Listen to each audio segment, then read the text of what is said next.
Today, I'm going to show you exactly what Bitcoin ATMs are good for white labeling and some details if you're possibly thinking about becoming a Bitcoin ATM owner like myself. So I'm going to tell you which one I'm probably going to order. My name is Michael Kubera. Let's discuss Bitcoin ATMs part 2 today. Woo! Roll the intro.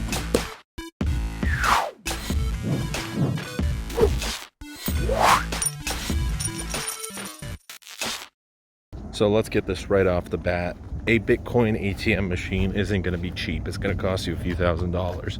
In some cases, it can go all the way up to $15,000 to $20,000. So obviously, I think that some of these companies that are producing these ATMs are making a good amount of money. Maybe 30, 60, 100% margins. Who knows what their profit is? I'm sure they were making much higher profit margins back in 2017, but they could be upping the margins right now with 2020 with DeFi hype. So anyways, we know one thing. Bitcoin ATMs, there's over 10,000 of them in the world. Most of them are based in the US, and there's a demand for them in Europe. So there's a lot of people who want to buy or sell Bitcoin or maybe possibly altcoins. So my best advice is if you want to start in it but you don't know where, follow the same strategy that I'm going to do. You're going to start small. You're going to get the smallest and one of the cheapest ATMs out there, because as much data, as much planning, as much research as you can do, you won't fully understand the demographic of your city in terms of crypto purchasers until you actually have some real data from your own personal ATMs, or you find someone who's actually willing to share it with you in your local city.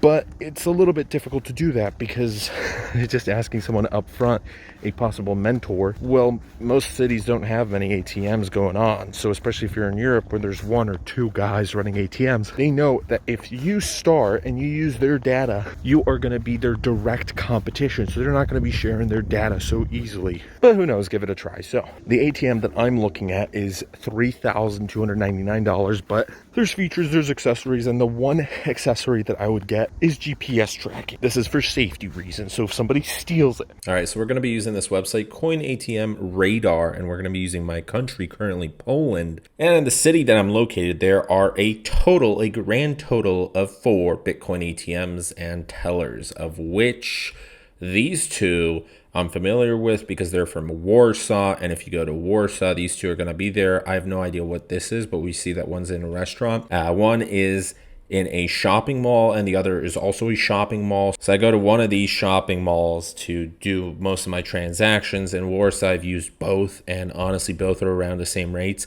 So this one says 3.9% and then selling 3.1%, while this one I also know it's just below 4%. So it could be 3.8 or 3.9, can't really remember. But this individual also has a Bitcoin news website, and I know he has his own kind of exchange where he had an office in Warsaw, and actually met him in person, and he was doing in-person exchanges. But that was back when local Bitcoins allowed it. I'm not really sure what's going on there, but he is growing his Bitcoin ATM network. But there's not a lot in Poland. And if you look over here in Europe, we see that, whoa, there's like barely anything going on in some countries. In the UK, we have 242. In Scotland, 11. Ireland, 7. Germany, 104. Netherlands, 130. In Russia, it's kind of interesting because I'm really not sure why it's split between. So 6 here, 5 there. I guess maybe it's because it's such a big area. But we can see that the majority of Bitcoin ATMs are around here. So 165. All right. I guess that's split between the Czech Republic and the Slovakian border. But in Poland, there's not that much going on. So there's 23, it seems, in this area, where most of it is in Warsaw, and there's 4 in Łódź, which is one of the larger cities. But right here, I see a bit of a hole. I see a hole here. I see holes here. There's not that much going on, and that's just for my country. In Ukraine, I know that the cryptocurrency sentiment is growing, so there's definitely more. But you can use this for your country and for your city and see actually how much is going on. But if we go to America, we suddenly see like crazy, bam, 1,229. But the problem with America is regulations, and there needs to be licenses. So we can actually go onto this Reddit post. I'm actually going to have all the links in the description. Is it worth it to invest in a Bitcoin ATM machine? So this was 4 years ago, and this individual was looking at an ATM that was worth $7,000. You will have to get a money transmitter license for your state and federal if memory serves, if you're in the US. Probably take you a year to break even in the best circumstances. I do some work clearing out a few Bitcoin ATMs in my city, same size population of 1 million. I can say that they're quite busy and the volume only seems to be increasing. Depending on the percentage fee you charge, you could definitely make your money back in less than a year. One thing to take into account, you also have to buy enough Bitcoin to stock the hot wallet for the ATM, and you may need a fair bit for that. So you need money for both the Bitcoin and you need money for the fiat currency that's going to be in the ATM or ATMs.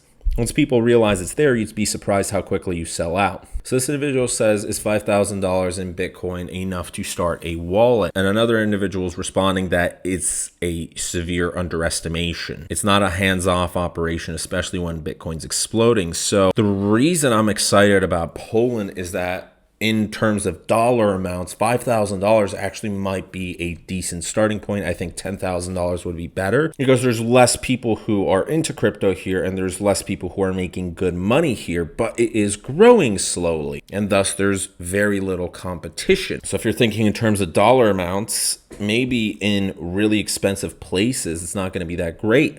This individual, I don't know why he got downvoted, but he actually gave a lot of great links and we're going to explore them. The two main things you need to address before diving your head into it is legal requirements and bank relationships. Another important thing to address is creating a full exchange cycle so you sell Bitcoins for cash and then somehow convert cash to Bitcoins. Normally you would have a bank account where you deposit cash and send to exchanges where you convert Bitcoins, but due to a lack of bank relations, it is very hard to find a partner for this. So make sure you paid enough attention to it and have a plan in case your bank account is closed. And this has happened many, many times before. I've never had a bank account closed due to Bitcoin, but I've had my Coinbase account closed and I was a little shocked. And this was back when I was selling and buying Bitcoin. And I was making anywhere from 10 to 25% off of each transaction, but it didn't last very long. Coinbase banned me. And I'm pretty sure it was because some of the addresses that were sending me money, in addition to the donations as well from both of my channels, might have been from sketchy sources, and Coinbase ultimately was like, you know what, it's too sketchy, see you, goodbye. Well, the same thing can happen with a bank. The bank doesn't really care. If it deems that what you're doing is a little sketchy, even if it's legal, even if it's 100% legal, they have the power to ban you or basically eliminate you from the clients list. Yeah, so they shut down your bank account. There's an ROI profitability calculator, but I plugged in 3%, which is around what the ATMs are using here.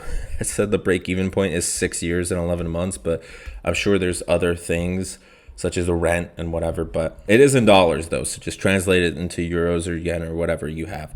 There is a real example though, and these are high traffic locations. So for example, this one was at a hotel in Las Vegas, and in the first month, it brought in $150,000 in transactions. There was another one using Lamassu and BitAccess and Genesis One ATMs in various locations that brought in roughly $100,000 per month in volume. We have one in a pastry store, and it says that there's only 1 to 2 users per day. According to a survey, standard locations have volumes of about $20,000 per month, while prime locations bring 40 to 60. And an average markup rate, that's 5.5%. The gross profits are anywhere from $1,000 to $3,000 per machine per month. The average transaction size is reported to be $150 to $200, and this is going to vary. It also varies whether you have a two-way ATM or a one-way ATM. So does it only let you purchase Bitcoin, or does it let you purchase and sell? Which these in Poland are two-way ATMs, and that is definitely, like, if your competition is mainly two-way ATMs and you're only one-way, and you're trying to do the same rates, unless you're severely undercutting that competition, you're not really going to do too well, unless there's barely anybody in your city. So that's the thing. You have to find cities where there's one ATM or less. And there's, over a few 100,000 population, of course. This individual says that he sold 15,000 pounds worth of Bitcoins to about 150 people. So the earnings maximum were 750 pounds. Not taking into account all running costs. But anyways, there's a lot of stuff you can go through here. There's one in Slovakia, and this might be interesting if you're planning to actually run a Bitcoin ATM. How to start a Bitcoin ATM business. So bank relationships, regulations. If you're in the US, it's unless you have a lot of money, I wouldn't really go about this method. There's definitely other better ways in crypto to earn your money. In order to operate a Bitcoin ATM, you need to have a bank account. There are some ideas to build an unbanked Bitcoin ATM. However, it is more of a nice to have solution. Not practical nowadays. There are some Bitcoin machines with bill recyclers, but no special software available which will dynamically define the buy-sell prices based on cash or Bitcoin balances. Also, the local demand is limited, and Bitcoin ATMs have a very small user base compared to online services. So, those are things to keep in mind. But if you already have a lot of Bitcoin, you don't really need a bank account, to be quite honest, because you can sell some of your Bitcoins. This is perfect for seriously someone who's already invested in Bitcoin and they're going to sell at a profit no matter what, even if it falls half, which is not going to fall by half right now, but they're able to sell no matter what, and they decide, you know what, the safest way to go about this is Bitcoin ATMs, and also let's collect a profit on top of my profit already. Because selling it online, you could have scammers, while the biggest safety issue here is someone stealing your ATM, or stealing the money while you're getting the ATM. So that's why people sometimes hire services. Or you have accessories like GPS, and it's in a mall where there's already guards, and the risk is always there, but it's a low risk that someone's going to steal it. Location. So if you own a brick and mortar shop, that's great. You can already put it right there as long as you're paying taxes and everything's registered. But if you don't, well, you need to find something. And here's the top 5 places: a restaurant or pizzeria. So I've seen an ATM there. A cafe, coffee shop, a ice cream shop, a Bitcoin office or Bitcoin related store, a shopping mall. So that's where most of the ones in Poland I've seen, and supermarket stores. The Bitcoin ATM type, this one's recommending Genesis Coin, General Bytes, Lamasu, and BitAxis. So it says a one-way solution, Satoshi 1 for $6.8 thousand. This one, a two-way Satoshi 2 machine for $2.1 thousand on top of the one-way price. So that's nearly $9,000. And there is an old Genesis 1 for $14.5 thousand. So you see these are pretty big amounts. There's a one-way Bitcoin BATM 2, and this was the one I was actually looking into, for $2,849, but it actually increased in price. So it's over $3,000 now. A two-way Bitcoin ATM, the version 3, that's for $7,000. There's the Lamasu 6.5. There's a two-way 5.5 stand on top of the 6.5. So in total, it's going to be $12,000. And BitAxis provides a two-way Bitcoin ATM machine for $7,000. But that's not the only fees that you have to pay. So depending on your volume and fee size, revenue and cost of running. So the legal cost, this is a great resource, this one, revenue and cost of running a Bitcoin ATM. I'm not going to go to the legal cost because that's a lot already right there. But there's hardware costs, there's rent payments, cash collection services. So if you're hiring ex-military guys, liquidity required for the operation. Liquidity funds required for smooth operation of machines depend on the volume, but on average $30,000 per month. You need to have about $10,000-15,000 in both fiat and Bitcoin funds locked. In case volume is $60K per month, you need higher funds volume. Usually you have to replace funds within a week. Customer support services, so if you have that, or you could be just the one where the ATMs here in Poland, I called somebody and it was the owner or one of the employees for the owner. And here is what I was looking for. Bitcoin manufacturer costs. So 1% from transaction volume from Genesis Coin. You have 0.5% from General Bytes. In case you use a server, Lamasu is $100 per month for support, but it's optional. And then you have BitAxis 20% from earned fees. So you're going to have to check with whoever you buy what the fees are going to be like. And here are 5 ATMs, thanks to Bitcoin.com. The world's top crypto ATM providers. Lamasu, we have one for $5,900, $10,000, a two-way for $8,500, and a recent one for $4,000. This is how they look. They're pretty small. General Bytes, these are the ones that I'm thinking of, the small ones, and I've actually seen one. This is why I'm thinking of this. I saw one at Bobby Burgers. It's like a burger joint here. It's kind of an American one, and it's nearby. It's a Prague-based company, so, just in case. It is free shipping, but if in case I wanted to check it out or I had any problems, if it was an American-based company, I'd kind of be screwed. But since it's right across the border over here, hey, why not? A few hours trip and maybe I'm able to resolve all my issues. That would be if I bought it and if there were any issues. And the new price is $32.49, but then you have to have like $200 for a GPS or $300, so it's going to be a little bit more expensive. You have a larger one for $4,000 if you want it with a stand. If you want it with a stand, it's going to be around the $7,000, $8,000, $9,000 range. There's the latest model with this stand right there. Genesis coin is this is pretty cool, and this one is I think the one that I saw at the mall. I think this one is in Warsaw, but this one's the local one that I use, and this one's actually $14,500 because it is two-way. It weighs also 300 pounds. So think of how you're going to get that in. You're probably going to have to hire a crew unless you get, some buddies and you put it in. And then here's one for $6,000 to $8,000. And this has a touch screen, so that's pretty nice.